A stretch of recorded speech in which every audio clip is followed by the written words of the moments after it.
100 over the last couple years that have come from some of these other jurisdictions, and they're now in different police forces. I don't know, do you guys have probably had some transfers from other, and look, I haven't talked to all 1,600, but the ones I talked to, none of them regret moving and working here in the state of Florida. We've also done we've done 7,200 new recruits from the local and within our state, people that are coming that are new to law enforcement. So this has been a big deal. We've done almost $50 million in this. We also created a Florida Law Enforcement Academy Scholarship Program. So it's tuition fees and up to $1,000 of educational expenses if you're in a law enforcement officer basic recruit training program. And if you think about it, we do like Bright Future Scholarship if you go to university, which is fine, but why would we not also want to help and provide opportunities for people who are going in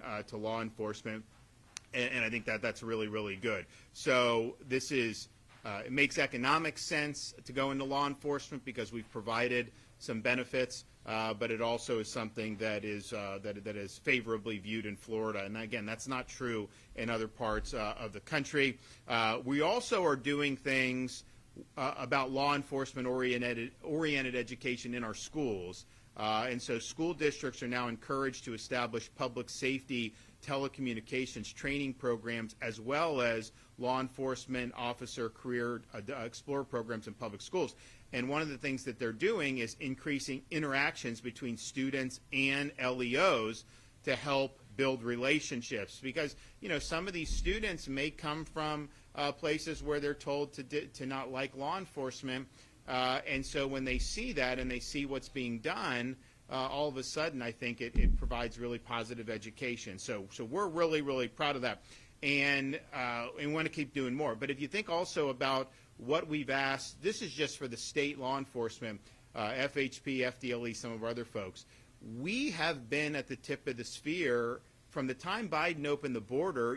We jumped in and we did stuff in Florida, but even helped Texas at the border. Florida was the first state to send people to the border. I had Highway Patrol, FDLE. They were doing a lot of rotations there. Massive numbers of people coming in. I mean, they were able to interdict a lot of really, really dangerous people coming across. And some of these people would have made their way to Florida. There's no question about that. They were telling us that they were interested in coming to Florida. And so that Operation Lone Star was something that was really, really significant. You also look at what our state law enforcement have done just more recently. We're in February, coming up in March. Last year, I talked to the mayor of Miami Beach because I don't know if you saw, like after COVID, Florida was open so everyone would come. And the spring break in Miami Beach, it turned into a total clown show. It was bedlam. And that's not good for quality of life. So I told the mayor, I was like, listen, let's not do that this time, because we had to send Highway Patrol in to help mediate this anyways. I was like, why don't we get ahead of it this time? So they had a great plan. We had our state LEOs that were there helping. And then so last year, 2024 spring break was like the smoothest spring break that they had ever had. These businesses were happy, the residents were happy, and so we're going to be doing that again. We've got our guys, particularly with FHP, they're around and all these. And look, Miami Beach was kind of the most significant, but Florida, we go through these iterations. I mean, Panama City Beach used to be, and then they had to do things. And so we want people to come and enjoy Florida, but we don't want the inmates to run the asylum in Florida. And so that's what these guys have really done good. And it's made a difference. Also, in terms of interior enforcement of immigration laws, we announced last week, or actually earlier this week, a agreement between Florida Highway Patrol and the Department of Homeland Security, Immigration and Customs Enforcement to exercise, and they will train our FHP troopers so that they will be able to exercise the powers of immigration enforcement. So, for example, it's really important. So now if they pull somebody over who's driving erratically or driving under the influence and they're here illegally, you can do in whatever for local offense, but ICE can come pick them up or not. And if ICE doesn't have the ability, they can't. You're not authorized to just become an immigration agent without going to training. Now they'll be able to have an illegal alien not eligible to drive here, not eligible to be here, and they'll be able to bring them directly to ICE for processing and repatriation. So you're going to see a huge benefit for them to be able to do that. So that's called the 287G agreement. We were one of the first states in the country to do it. We have been the first state in the country to respond legislatively by putting a duty on all of our local law enforcement agencies to participate in these immigration enforcement efforts. But you know, we have FDLE. They were down. They're busting these Chinese illegals. Are down in South Florida, like massive numbers of Chinese illegals. I'm like, why are they in Florida? Why would you know, Biden would just let them come in basically, and so they're going. They just busted this illegal for child porn that should never have been in the country to begin with. They busted the Venezuelan gang members. They've been doing a lot of busts on those gang members. And so this is working with ICE to go in and to remove illegal aliens from our communities, which is ultimately what you need to do. So as we now get ramped up with all this, you know, you're going to end up seeing ICE embedded with like the sheriff's department here. So they're going on normal missions. Oh, you know what? Some of these people are illegal alien gang members. We're going to grab them and we're sending them back. So this is really what you need to do. But our guys have been at the forefront of all this. You know, the legislation, we wanted the legislation for a number of reasons, but we wanted to make sure that all law enforcement knew they had a responsibility to assist with the enforcement of federal immigration law. Obviously, they're not going to do anything that the feds aren't willing to do, but we can't just sit on our hands if we want this to the state. I mean, I had directed that anyways. I mean, I didn't need the duty because I was imposing it from my constitutional authority. And so you have FHP as this agreement. We're going to be announcing FDLE with a similar agreement to be able to work there. And you know, part of the problem that we've noticed with the feds is Biden decimated this agency. And so all these programs where you would integrate local, they just totally fell by the wayside. So these guys are working really hard up there now under the Trump administration to stand this back up. But you know, you got to put these guys through certain training. There's certain things that need to be done. So we're ahead of the curve. We're ready, willing, and able to help as soon as the feds, you know, bring down stuff. We're going to go, and that's why I wanted to do this special session and do it early so that we were ready to roll. But our state folks, I mean, we've been involved in this fight for a long time. Yes, Biden was not a good partner, but even during Biden, you know, we had our guys out on the water in South Florida. You remember a year ago, Haiti had a lot of problems. I mean, they always have some problems, but they had a lot. People thought you're going to see a massive influx of people arriving in South Florida from Haiti by boat, and they were like, you know, there was a lot of kind of fear-mongering about that. Well, we did Operation Vigilant Sentry. I did an executive order. We put vessels down. We have great radar. We've interdicted in the last year and a half almost 18,000 illegals on the sea. There's just the state, not even counting the Coast Guard. And then we turn them over to the Coast Guard. And if you catch them on the sea, the Coast Guard will bring them back. So we've been doing that anyways. And that's even with Biden because Coast Guard is trained to take them back. So this is something that's been really good. So I don't think it gets enough attention what your state law enforcement personnel do because they obviously have core missions, keep the highways safe, you know, certain state crimes with FDLE, but they've done a lot more. And they've been called upon to do a lot more. And so we want to recognize that. First of all, just recognize it publicly, but then also be able to talk about this next year's budget and what we're recommending to the legislature, because I do think it's important. And not that everyone does this for money, because obviously you're not going to be super rich being in law enforcement, but we think it should be something where, you know, you can earn adequate income to have a good middle class lifestyle. And we have done stuff with our state law enforcement since I've been governor, and we're happy to have done that. We've also done stuff with corrections, but we need to do more. So I'm pleased to be recommending almost $120 million in pay increases for 4,700 state sworn law enforcement officers, as well as than 700 of our state firefighters. And so this would mean This would mean a 20% pay increase for state entry-level LEOs and a 25% pay increase for veteran sworn LEOs that have been protecting our communities, obviously, already. And then all of our state firefighters will also get a 25% pay increase. So we think these are important vocations. We want to make sure that we're keeping good talent.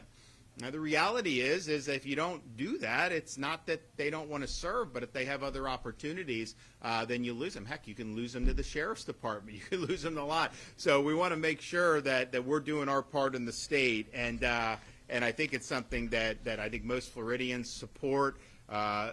This is not terribly a large amount of money in the context of the overall budget. I mean, it's a small fraction, but I think it'll be very, very meaningful, and it will ensure that the good work that has been done will be able to continue. So we are proud to recommend this. I know the legislature will come in March and start working on policies and working on budget, but this will be meaningful, and we're happy to be here to endorse this, and also to be able to bring some people up to be able to talk more about it. So I am going to introduce right now our FDLE Commissioner, Mark Glass.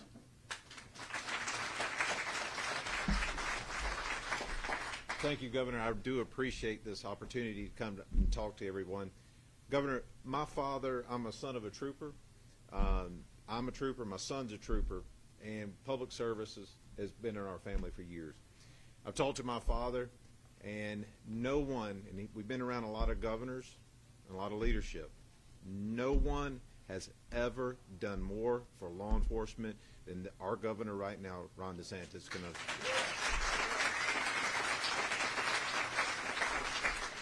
In a time when I had to go through a lot, watching my officers on the line and working with QRF of Highway Patrol, FDLE members, being bottles thrown at them, cussed at, everything, even at the border or even over here, and knowing that they were here for a public service reason. They want to do good. They want to do something.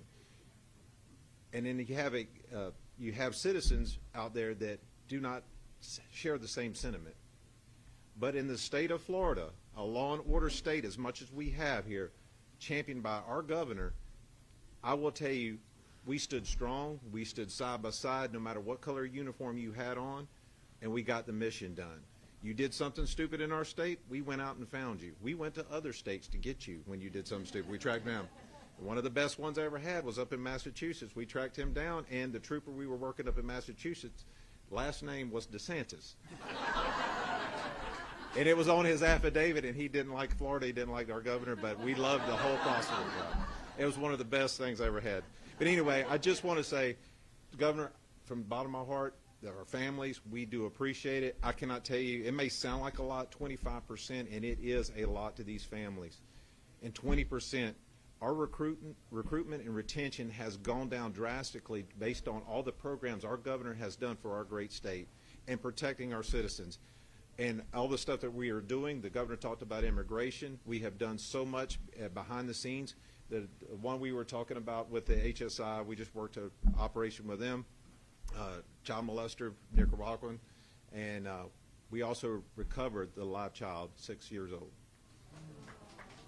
So we are working in these type of atmospheres all the time, and we are out hunting, and we're out looking for those people who are child molesters, sex predators, that are and career criminals that are breaking in and doing stuff, these gangs, these TDA gangs. We are going after you, and make no mistake, we will find you and get you. But Governor, I just want to say again, you have been an inspiration for this great state, and thank you for everything that you do for us, sir.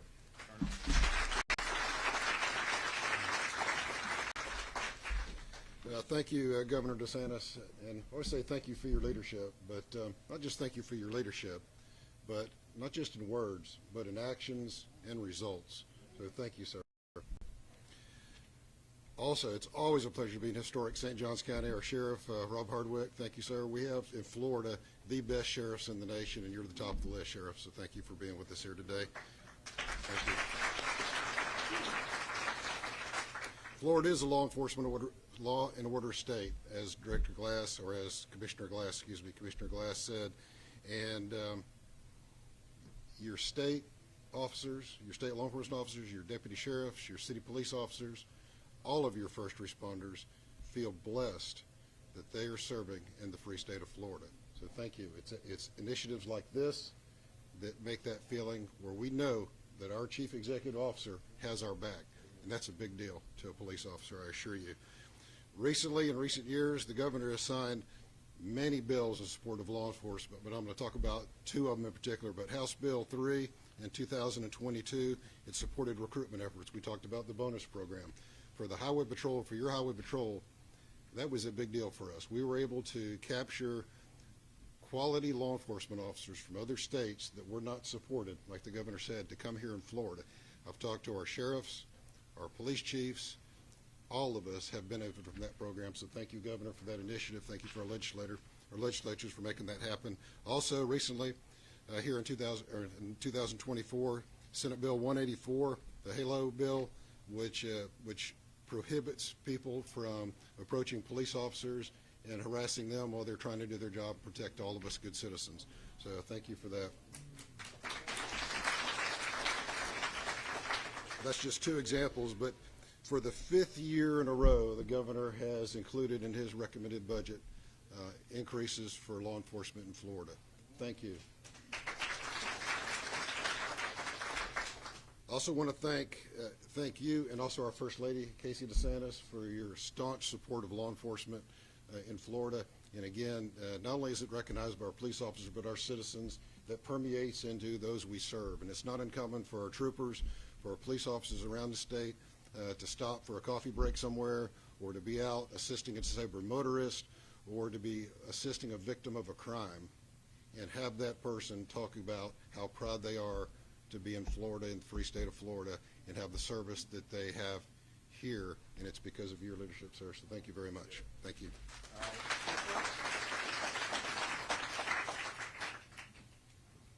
All right. First, let me apologize for my nervousness.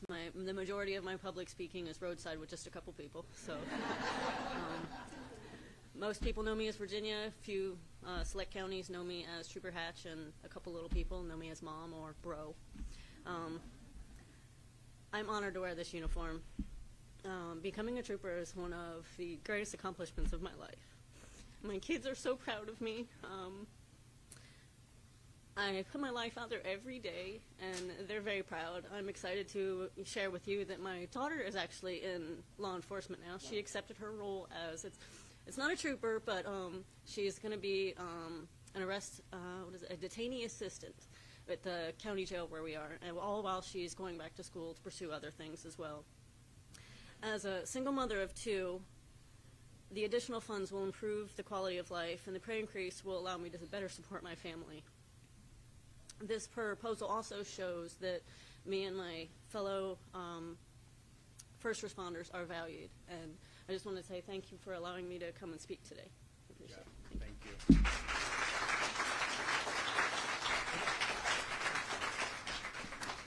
And as important as this is, I mean, honestly, it's not the biggest lift in the world because of Florida is in such good fiscal health.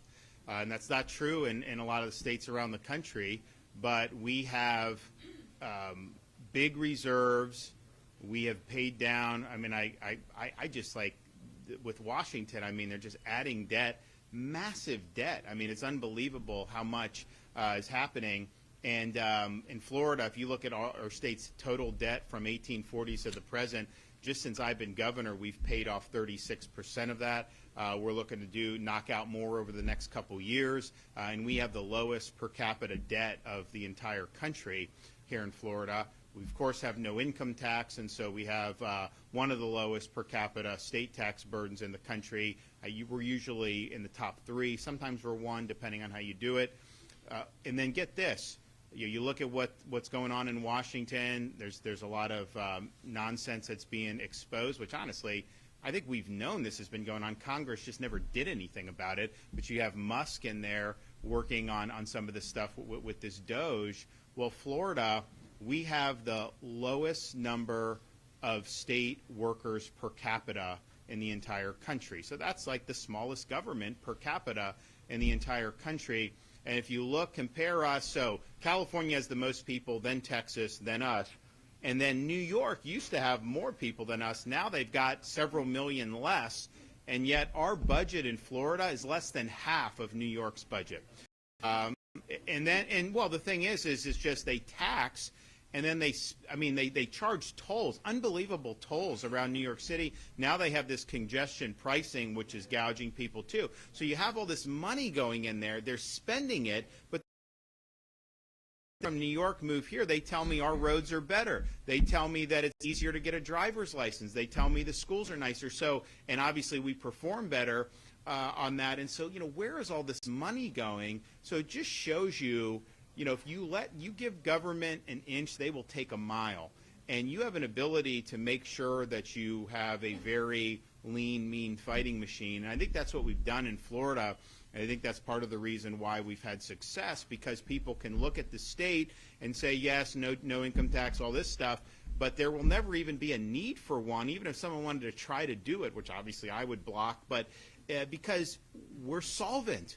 Some of these other states, they're going to try to tax their way out of the mess they've created. It's not going to work, but it will impose a lot of different burdens on people. So we're excited about it. Now, inflation, the last 3 or 4 months is accelerating again, and this is going to be a big problem if Congress doesn't reduce the amount of money it's spending, because the reason why, because of the massive borrowing, printing, and spending of money that's occurred in this country in recent years. And so control, and they need to stop that. If they keep doing it and they accelerate from where we are currently and they adopt the Biden spending levels and even increase it, I think that's going to fuel the inflation fires that we're seeing right now. And Milton Friedman, the great economist, he used to make the point that, you may not have a balanced budget on paper. We don't in the United States, obviously. We do in Florida. But he's like, in effect, you do have a balanced budget no matter what happens. Because if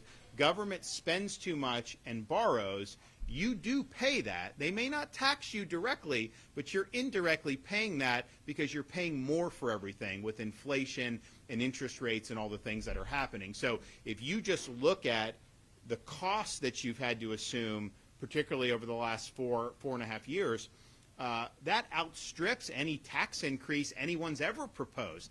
But it is an indirect tax increase, and it's being driven by the Fed, the Congress, and everything like that. So we've been able to kind of go forward and grow our economy and everything in spite of that. But I'll tell you, where the problem is, and we really would like to see some solutions here. And you got to be bold. You got to think big, and you got to be willing to rein this in. They're even talking about, they show some of this stuff with USAID and some of the nonsense, and now you hear Congress saying, well, we're still gonna fund it. Really? I mean, why would you want to just let the bureaucracy run amok like that? So we'll see. We'll see what happens. But that's I think if they took a page out of Florida's playbook, I think they would be able to get our federal finances in much better shape. Okay, do we got any questions? Yes. Governor, I got a two-part for you. One was hoping to get your reaction to the passing of Senator Thompson, and two, abortions were down 28% last year. Was curious if that's kind of met the policy goals with the 6-week legislation, and whether we might see some additional action on abortion in this legislative session. Well, Casey and I send our condolences to the senator's family. Nice to see that news this morning, and I know she meant a lot to a lot of people, particularly in Central Florida. She's been in the legislature, I think, since I've been governor, and we have actually worked together on some issues for that. Look, we've been able to save lives, and people, that matters to a lot of people. It may not matter to everyone right now, but it matters to me, and we were able to do something that's made a difference in young people's lives, as we'll see as they grow up and have a chance to live the American dream. So clearly, if you believe in a culture of life, that's a positive indication for sure. Yes. Yes, Governor, I want to tell you a quick story and then a question. I went to got a speeding ticket a couple of years ago. Wound up going to court.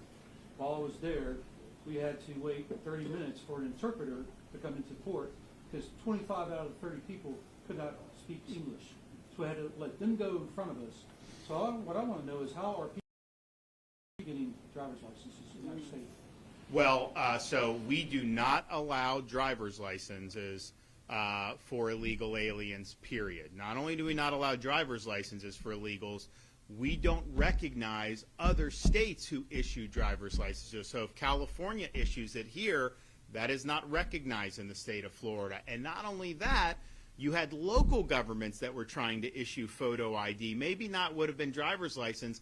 We banned local governments for issuing photo ID to illegals, and we even said nonprofit groups, because that's what the left was going to do next. No nonprofit. So you basically can't have an ID card issued by state government, local government, or even private groups if you're in this country illegally. And I think that that's really important now. So you have that.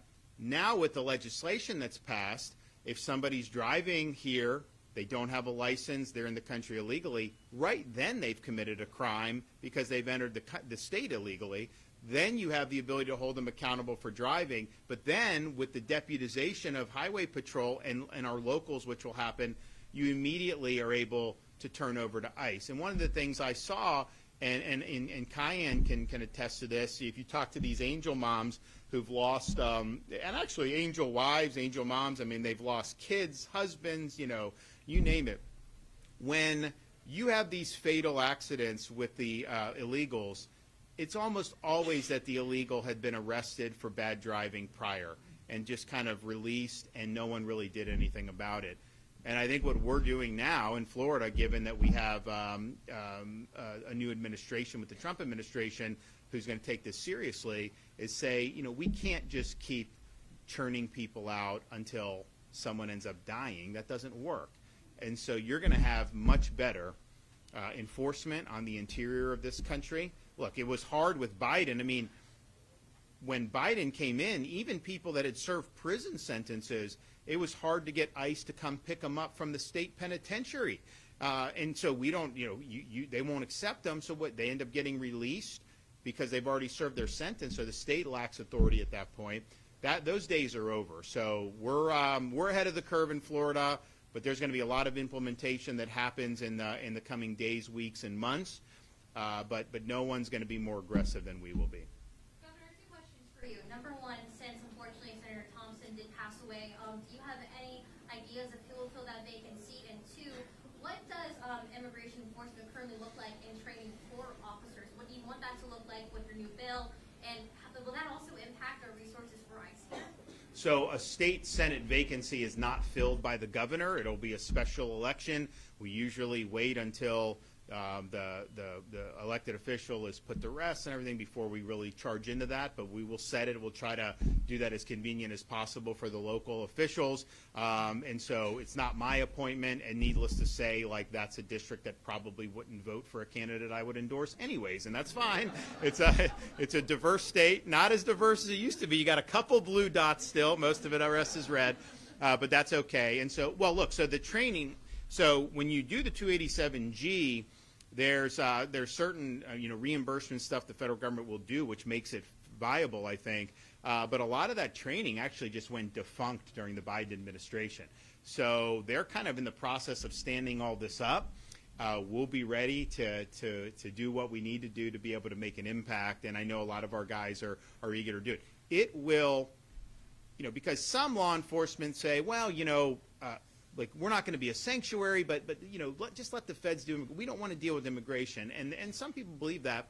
The problem is, like, if you actually work integrated with the feds and we have robust enforcement of these laws, you will have more public safety. Like, you will. There's no question about it. And so it's kind of misses the forest for the trees if you say, well, let the feds just handle that. We'll just sit on our hands. Obviously, we've had ban on sanctuary policy, so you can't sabotage what the feds are doing. Now with the new legislation, you have an affirmative duty to help enforce immigration law, and then I, as governor, have the ability, we can fine the officials and even remove them from office if they're not on the team. So that's going to be clear, and there'll be guidance that's put out probably by the Attorney General in the coming days or weeks so everyone knows what's going on. But there's going to be a lot of agreements that are going to be executed across the state.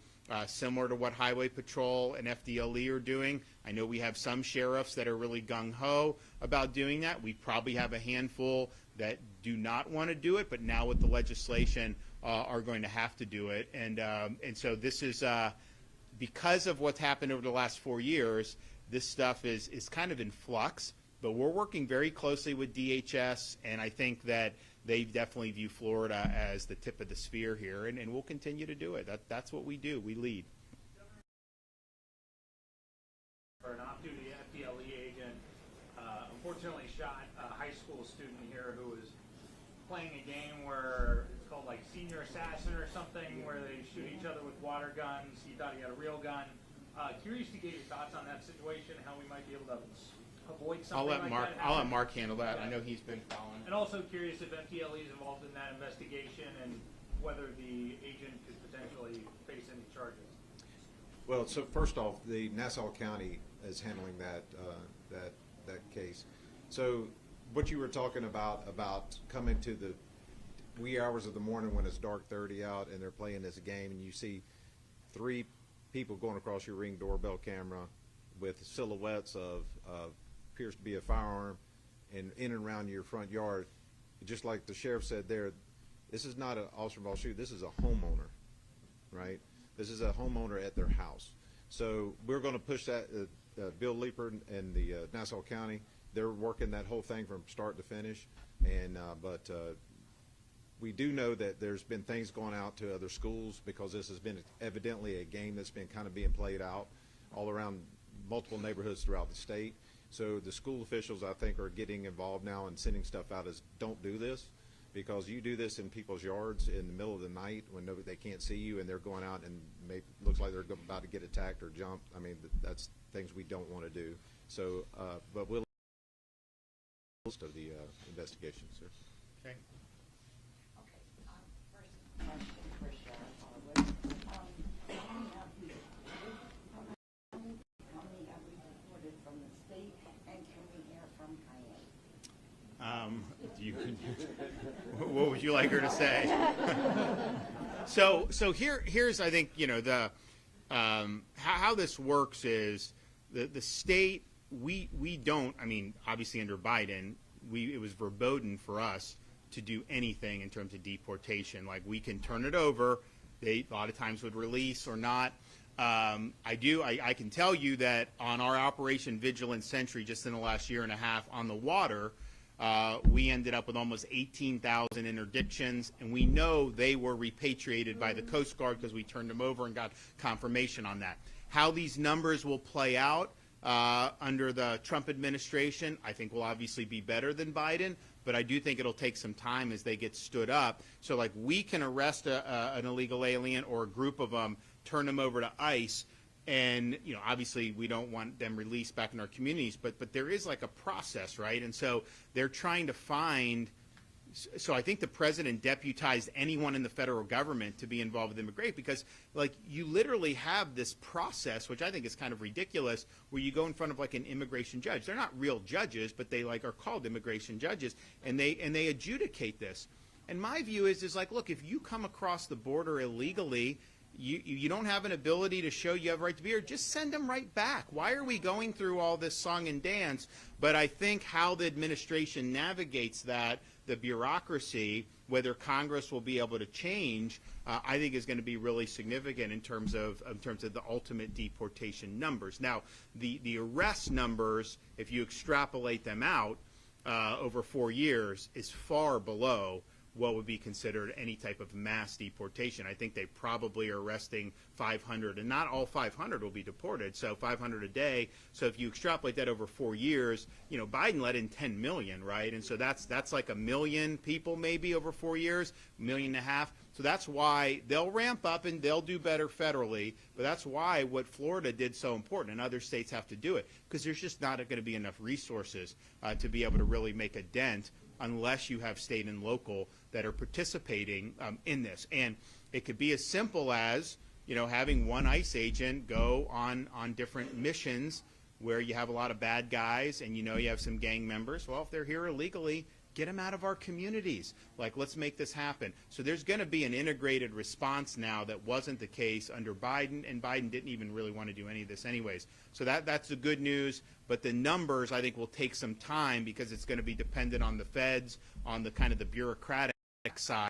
Once you have illegals in custody, how do you process them out? We will, we'll also help with that if they want. If they want some of our guys to help on immigration adjudication for like these immigration judges, we're willing to help with that too. And we're kind of figuring out where we could be most effective, particularly at the state level on this. I mean, clearly you have street level enforcement that has to happen, that will now happen because of the legislation we passed. But then you also have this question of, okay, once they're in custody, what room does ICE have?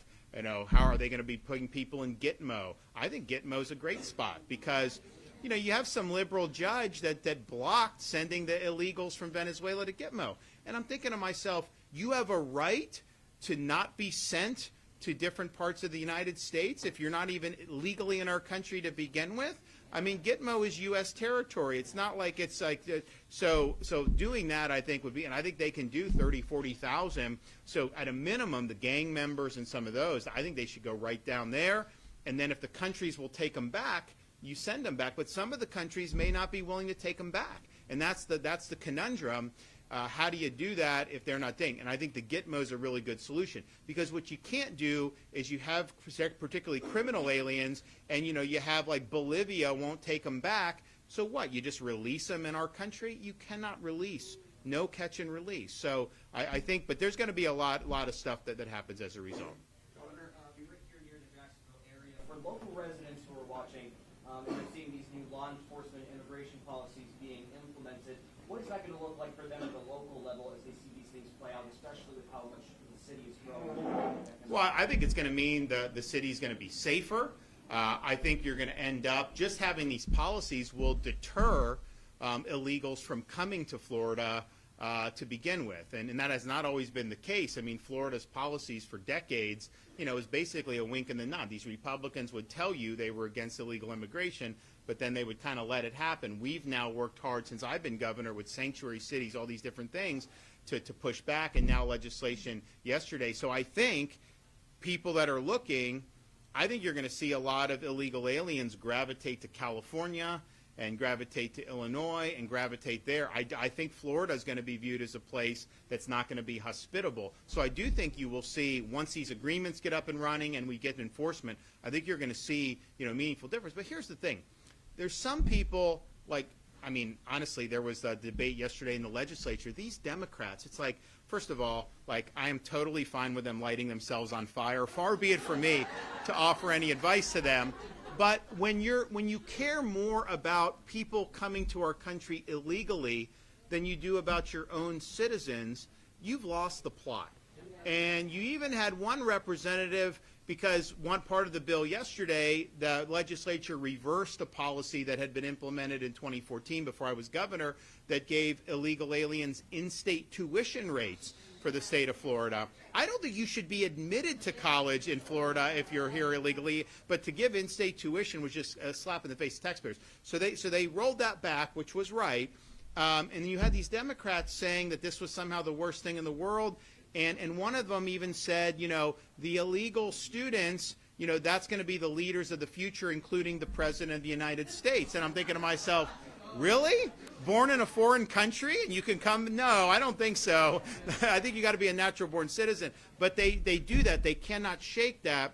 And so that's kind of the direction that they're going. Like, they support open borders. I mean, if you think it's bad, if you vote against the Laken-Riley Act in Congress that says criminal aliens need to be deported immediately, then you believe in an open border. But you also have other people, and a lot of these are Republicans, what they'll say is, oh, we're for border, we're for, you know, tough on immigration. But what they'll say is, well, we only want to deport, they only want to deport convicted criminal illegal aliens. And so basically what they're saying, when they use that term, the antenna should go off, because what they're saying is you can come illegally, you can do what you want, and unless you commit a serious felony, you're never going to be, there's not going to be any enforcement. That doesn't work either.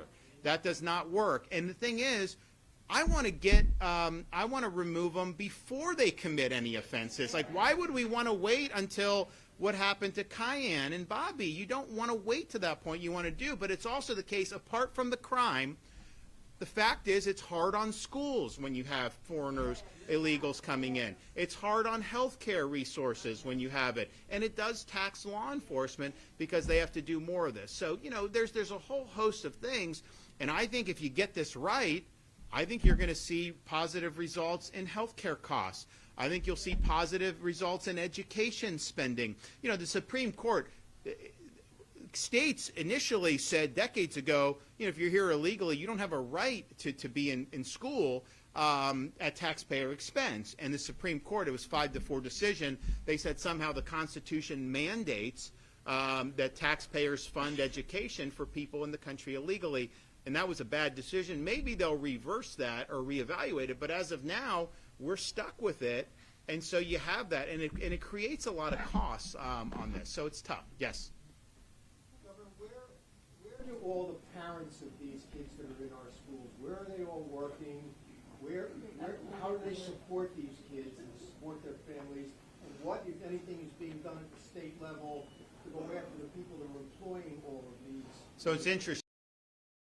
I did, and Cayenne ran the package in 23, was, we did a bunch of stuff to crack down on illegal immigration. One thing we did was employment verification. So it's illegal in Florida to employ an illegal, period. But what we said is you got to run through public and private sector, run them through E-Verify, and if they don't pass E-Verify, you can't hire them. And the legislature said they didn't want to do it, and then they said, well, okay, if a company has 500 employees, then you do E-Verify. I said 500, then they'll go 250. So we got it down to 25 employees or more, you have to do E-Verify. But some of the people in the legislature, like even one of the Democrats was pointing out, why don't we just say all hires? And I'm for that. I think we should do that. All hires should be given E-Verify. And then there was also like criticism saying, oh, well, the state could have been more aggressive at enforcing E-Verify. The problem is the legislature hasn't funded it. And so we've had to kind of, do whatever we can. And there have been people that have been held accountable, but not as robust as it should. So if you went to fully verify, not just 25 or more, and then you funded it so that it could be enforced, that would make a difference. Now, I will say this, though. Because I was asked yesterday about, we had a situation a couple years ago, there was an illegal employed by a contractor, and he wasn't qualified to be operating heavy machinery, but he was, and he ran over a sheriff's deputy and killed him. And so, the illegal has been charged by the state attorney down there in Tampa Bay area, I think Pinellas County, and I still don't think he's gone to trial, which is ridiculous with how slow this stuff moves. But so he'll end up getting, convicted most likely and have a serious sentence. But then we went after the contractor because said, wait a minute, you hired, an illegal. Well, it turns out the illegal passed E-Verify because there are these fraud rings, create fake IDs, fake Social Security numbers. So they're real Social Security numbers, but they're able to give it to an identity. So there's a whole cottage industry of that. So I think would be helpful, and I think that you're going to see probably. I think it'd be very helpful to utilize federal law enforcement resources to bust up those rings, because that is really the lifeblood. So all the and it's not a business's fault. I mean, if someone has bona fide documents and they pass it, I can't blame the business at that point. I can blame the business if they hire someone without checking. So you have that, and I think it's a big problem. So hopefully they'll be able to disrupt some of that. But E-Verify is only going to be good as the information that you're getting. And if you're actually getting valid information, then the E-Verify system is not going to stop that. And it's going to be very, very difficult. One more, and I got to run.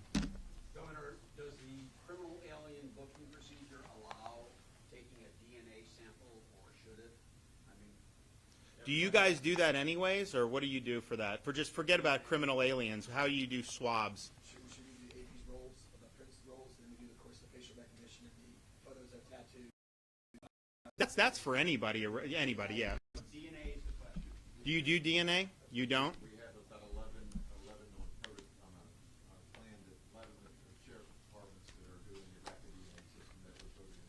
Okay. the bill, so doesn't matter. But that is that only for illegal aliens, or would that be it could be for anybody? So yeah, well I know we've had people that have wanted to address it, but look, the reality is this: we now have a situation where this is a national priority. The voters have voted.